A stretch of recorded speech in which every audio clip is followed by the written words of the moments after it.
Il m'avait dit bah tiens, tu regardes le magazine et puis tu choisis une scène qui t'intéresse et on la refera avec papa après. Mon père, c'était une personne qui devant les autres paraissait très sympathique, très gentil, mais en réalité bah forcément il était rempli de vices et il était très pervers aussi. Il buvait beaucoup d'alcool pendant par exemple tous les week-ends où j'étais avec lui et tout ce qu'il me demandait de faire. Il pouvait en devenir violent si je refusais de faire quoi que ce soit, donc c'était ça ou les coups.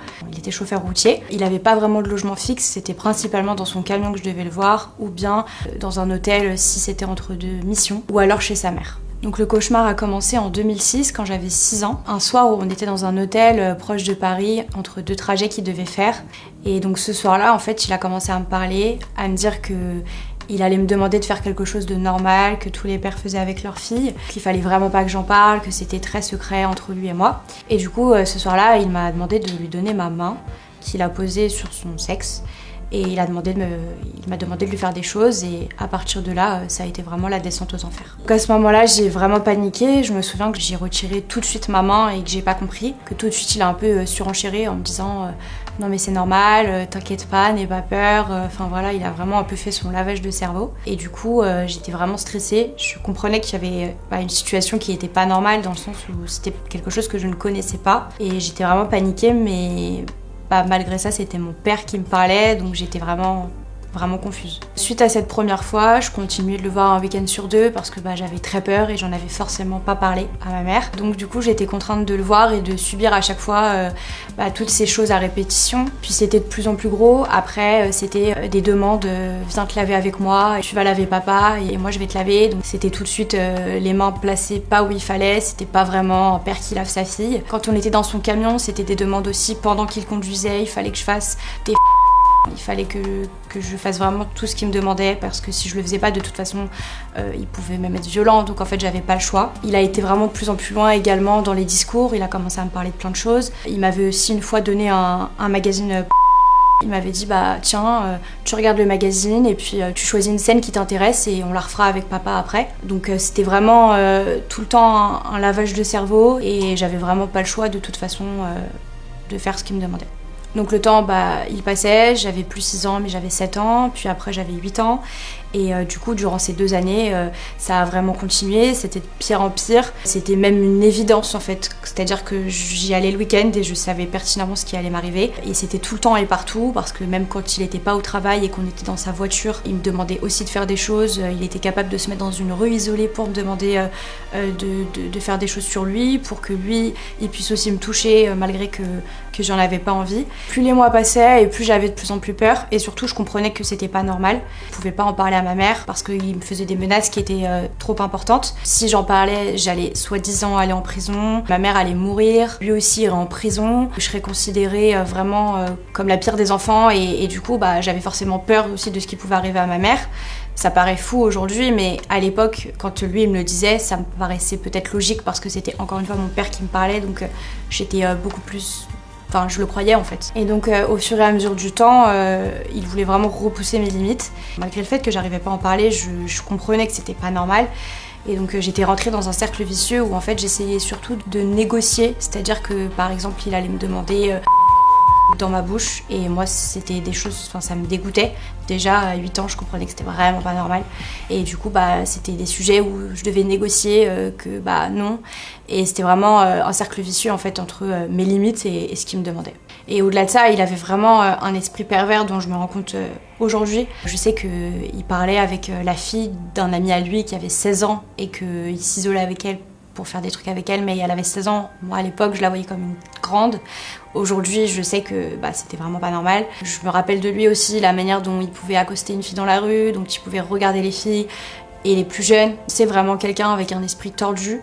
Et en plus de ça, qui buvait beaucoup, qui n'hésitait pas à clairement me mettre en danger parce qu'il conduisait sous alcool quasiment tout le temps. Du coup, sur toute cette période, donc de mes 6 ans à mes 8 ans, forcément j'allais à l'école. C'est vrai que je remarquais qu'il y avait une différence avec mes copines par exemple, puisque je voyais qu'elles avaient leur papa, ok, comme moi, mais c'est vrai que c'était différent puisque elles me racontaient qu'avec leur père, elles sortaient, elles allaient au parc, elles allaient faire les magasins, enfin... comme toute relation père-fille, normale. Et en fait, moi, je remarquais qu'il y avait un problème parce que je savais qu'il m'arrivait quelque chose dont j'avais pas le droit de parler. Et ça me trottait beaucoup dans la tête. Je commençais à cette période à faire des cauchemars. J'écrivais un peu dans un carnet ce qui m'arrivait. En fait, j'étais vraiment dans la confusion, mais en même temps, je savais qu'il fallait pas que j'en parle. Du coup, j'en prenais pas le risque d'en parler à mes copines. Mais j'étais vraiment en fait terrifiée. Et je comprenais que ça n'allait pas, puisque mes copines, elles me parlaient pas de ça non plus, et elles avaient pas l'air d'avoir les mêmes week-ends que moi quand elles allaient voir leur père ou quand elles vivaient avec leurs parents. Mon état d'esprit sur ces 2 années, il a beaucoup évolué. Je suis passée de la petite fille vraiment, j'avais 6 ans, et j'étais terrifiée, j'étais très confuse.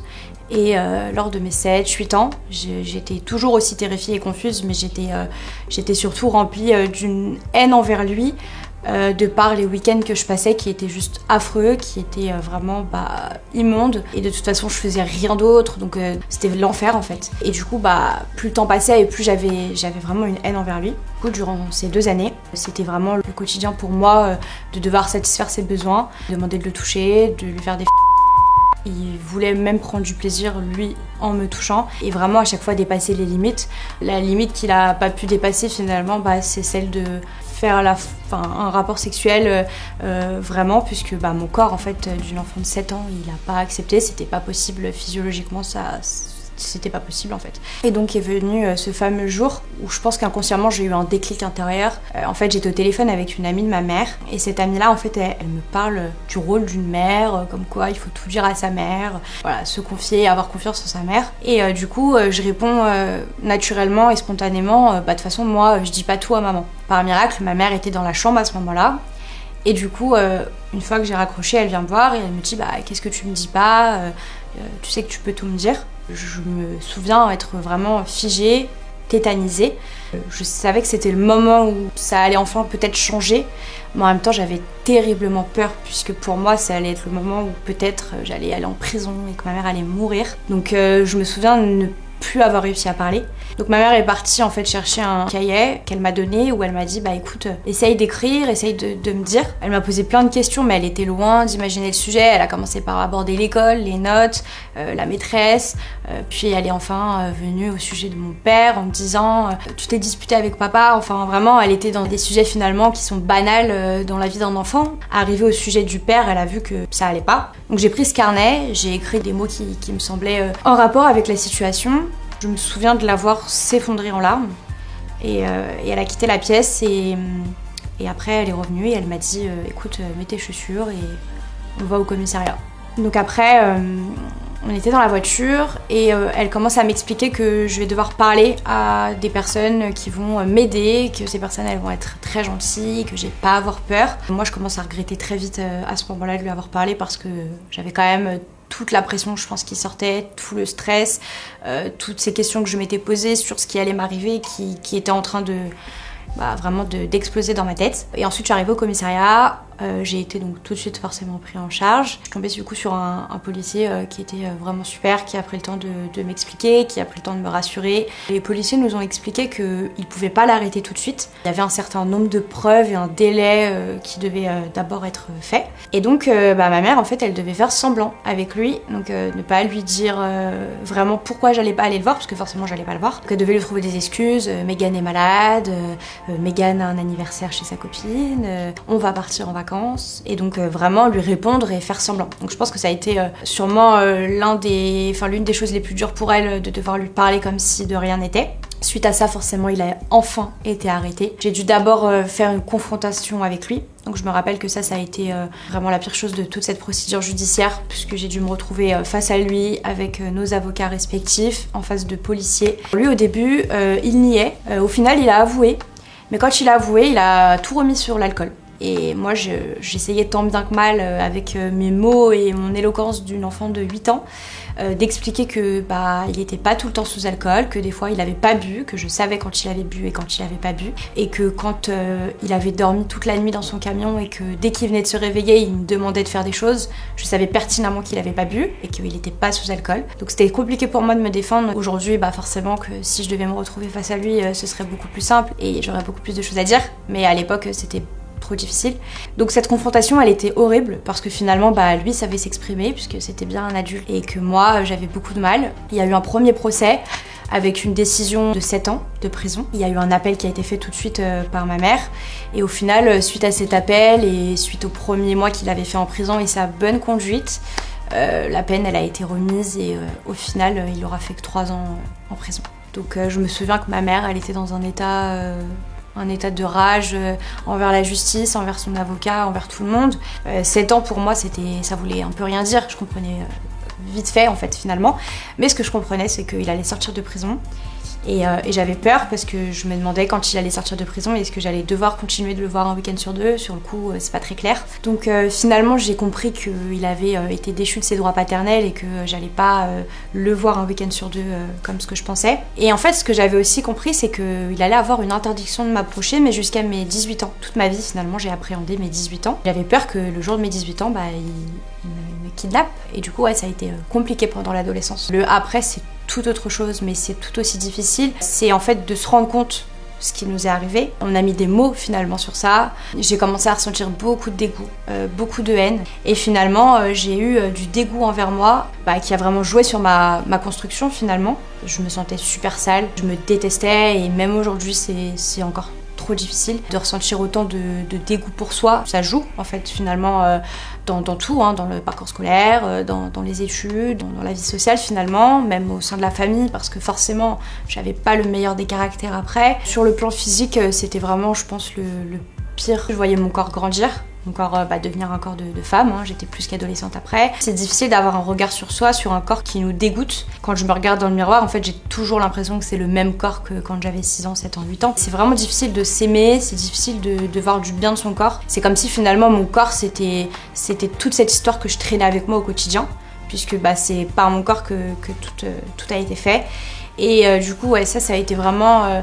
c'est vraiment très compliqué aujourd'hui. J'ai énormément fait de cauchemars et j'en fais d'ailleurs tout le temps. Encore aujourd'hui, c'est vraiment...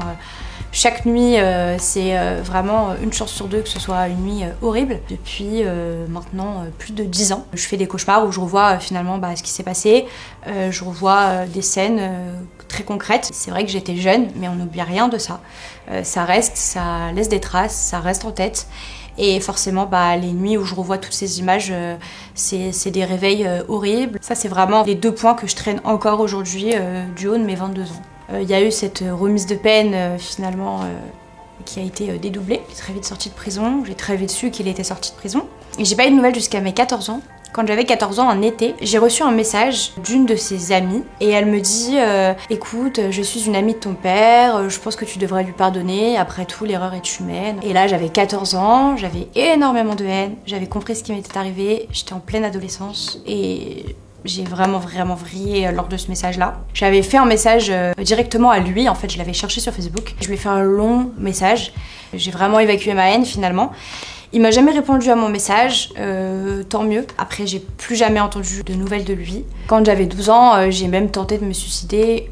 Je me rappelle d'avoir eu un trop-plein d'images, un trop-plein de souvenirs. Je pense que c'est aussi un âge où finalement on comprend beaucoup de choses. J'avais vraiment cette transition entre je comprends ce qui m'arrive, je me déteste, les cauchemars c'était horrible.